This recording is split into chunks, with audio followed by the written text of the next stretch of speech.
Hello. $1 million. Hi, this is Stephanie from stephaniesrockshow.com.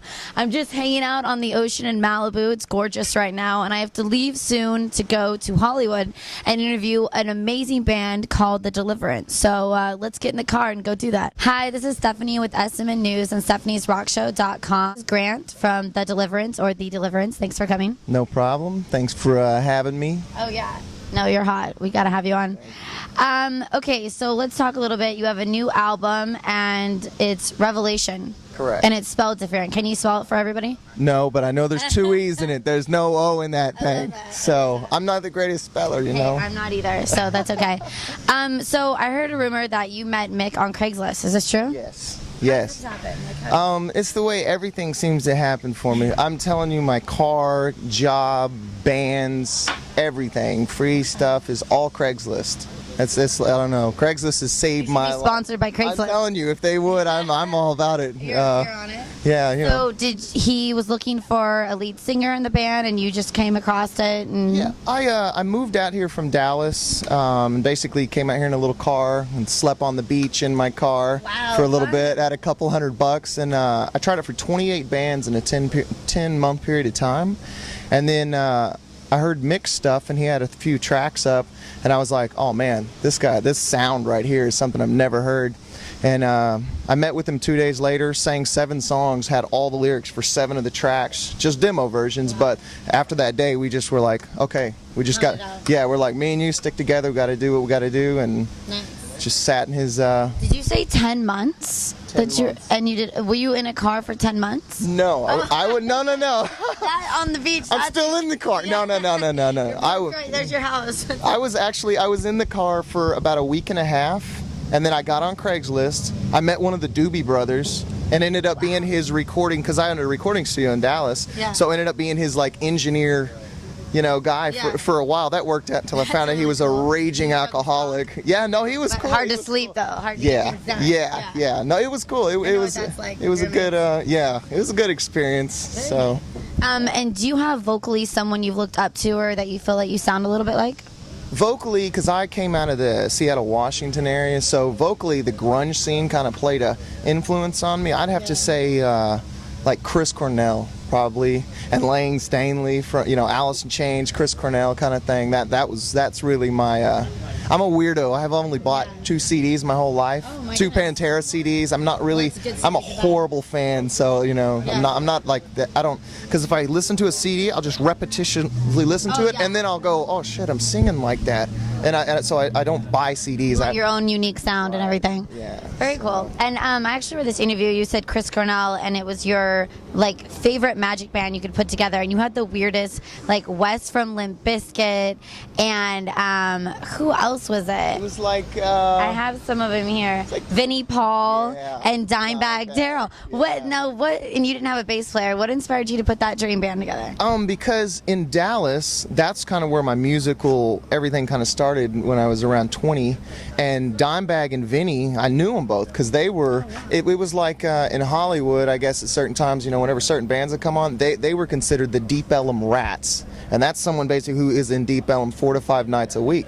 So if you were in the scene, you knew them. You were at their house, you went to their strip club, and you partied with them. So it's like, those guys were so cool, because I remember one time I'm singing, I'm 19, the band's kind of, and I'm sitting there, and Dimebag walks in, and I'm like, ha, ha, I'm all like getting off key, getting all nervous, Like a little girl with a microphone. And met him, he was like, come back over here, next week, we're going to have a party, blah, blah, blah, just the coolest guys. Plus, when my parents would ground me, as a kid, I didn't care. I was kind of rebellious. So they'd say, go in your room, but they'd never take my guitar from me. So I'd be like, fine. And I'd just play those Pantera and just sit there and sing and just play and play. So it's like, you can't really take anything from me. Oh, you got caught with weed. Give me your car keys. Fine. I'm going to my room, and I'll sneak out tonight out the window anyways. So it's kind of. Did you also start writing at that time, or do you normally play just Pantera? when I was 13 and started, nobody taught me how to play guitar or sing or anything. I was in all the guys I knew were all drummers. We were all drummers in the school band in 7th grade. And I was like, let's start a rock band, man.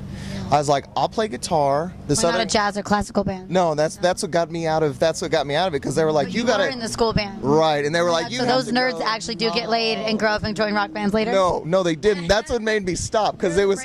I'm telling you, they were like, you got to go on the middle in the football game, stand out here in this little get up and do this stuff, and I was like, no, forget that, man. I was like, I quit. I was like, I'm going to be in a rock band. So, kind of went from there. And then my first songs I ever wrote were just songs I made up. I just made them up. A guy showed me how to drop D tune. And so you just push the top, I was like, so okay. Some natural musical talent. Anyone in your family into music? My dad was a studio drummer for years when he was younger, so, I was such a bad kid in Washington area. They had to homeschool me in 6th grade. Wow. So, because the teachers were like, stick him on Adderall, or he's going to go to alternative schools, or you need to homeschool this kid because he's out of his mind. And my parents are like, we're not going to stick him on drugs. So they're like, we're homeschooling you because you're such a bad kid. My dad was like, well, we're going to teach you drums. And once I learned that instrument, I was like, that's it. Since 7th grade, I was like, I'm gonna be in a rock band and I'm gonna be a famous singer, blah blah blah blah blah. And now you're in Hollywood. What's brought you from? When were you in Texas and Washington and now in California? What's that time frame? Time frame from that was till I was about 12 years old. Then in 7th grade, I moved to Texas area, and then through my your accent. Right, I got my a little bit. So yeah. So that's where I picked up from. Then when I was about 19, graduated high school, I started going to college and moved up to Dallas. That's real. And I was went to college and you're in a rock band? Oh yeah. That's crazy. Oh yeah. My mom's like, but do what you want to do. Have a backup plan. Plus, if you're smart, then you'll know when people are trying to give you bad deals and this and that, as opposed to just going in and going, yeah, sure, yeah, sure. It gives you a little more edge to it. So it's kind of. So that's what I did, and then I spent about 6 years in Dallas, going to school, playing in bands there, had a recording studio and all that. So, and then I've been out here about 3 years, almost 3 years. What do you think of LA? Do you like it? I like it, and the reason I moved out here was because in Dallas, everybody there, if you got in a good band, they would either fly somebody from New York or LA to come watch you, or they would say, great, you're doing good, go to LA. And I was like, once I get out of college, I'm out of here. I told everybody in my band, everybody for years, ever since I was 7th grade, I was like, I'm going to LA when I get a chance. I'm going.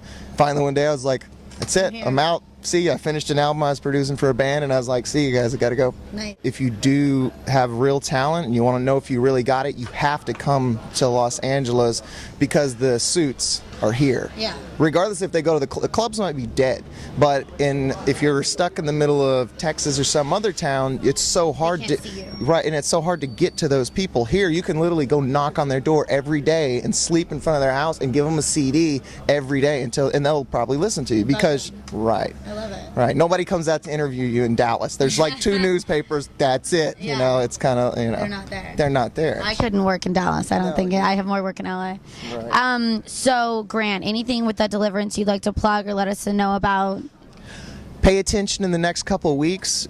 George, our publicist, has really, kept us going to keep a buzz. So we have some web episodes coming up. Our first one's going to be called Slums, and it's kind of a ripoff of The Cribs, except we don't have a crib. We one guy lives. Yeah, well, one guy lives on the couch. One guy, it's like a 1-bedroom, and there's 3 guys living there. So it's the true startup. Yeah, the way it looks. That's right. At, but you don't get to see that. Right. So that's cool. So that's what I know. Our mansion is not a mansion. Our tour bus is an old beat-up van that doesn't really run. Our pool in the back is actually a kiddie pool with some fat chicks sitting in it drinking. But but in my head, as I'm describing it.